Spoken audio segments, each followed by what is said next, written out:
Navy na isang Navy Intelligence Officer ang natagpo ang patay sa loob ng inabandonang sasakyan sa Batangas noong Sabado. Napatay raw ang biktima sa gitna ng duty. Nasa frontline ng balitang yan, si Carrie Cator. Matatanaw sa CCTV footage ang paghinto ng isang sasakyan sa National Highway sa Santo Tomas, Batangas noong Huwebes. Ilang saglit pa, isang lalaki ang bumaba mula sa sasakyan. Tumawid siya ng kalsada at iniwan ang sasakyan. Nahagip din ang lalaki ng mas malapitan sa kamera.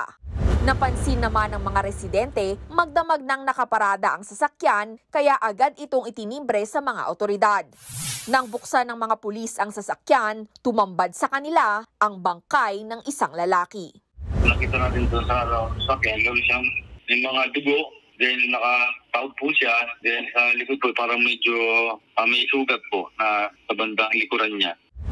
Ngayong araw, kinumpirma ng militar na miyembro ng Philippine Navy ang natagpo ang biktima. He's an intelligence specialist. He's a seaman. He's currently assigned with the Naval Intelligence and Security Force, where he died in line of duty. He was performing his duty as an intelligence specialist when that unfortunate incident happened. Tumanggi namang pangalanan ng Philippine Navy ang kanilang tauhan na namatay sa gitna ng duty. Agad na aresto ang lalaking nag-abandona sa sasakyan. Natunton ang suspect na si alias Carlo sa kuha ng CCTV. Ayon sa PNP, sumakay ang suspect ng jeep papunta sa kanyang bahay sa Calamba, Laguna matapos iwan ang sasakyan.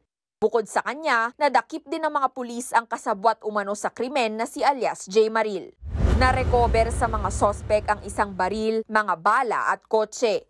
Nakakulong sila sa Santo Tomas Police Station pero tumanggi silang magsalita. Isa sa ilalim naman sa autopsy ang bangkay ng Navy officer habang patuloy na inaalam ang motibo sa krimen. Nagbabalita mula sa Frontline, Carrie Cator, News 5. Mga kapatid, Cheryl Cosim po, huwag maging huli at maging una sa lahat sa balitaan. Para sa tuloy-tuloy na talakayan sa Frontline, mag-follow at mag-subscribe sa social media pages ng News 5.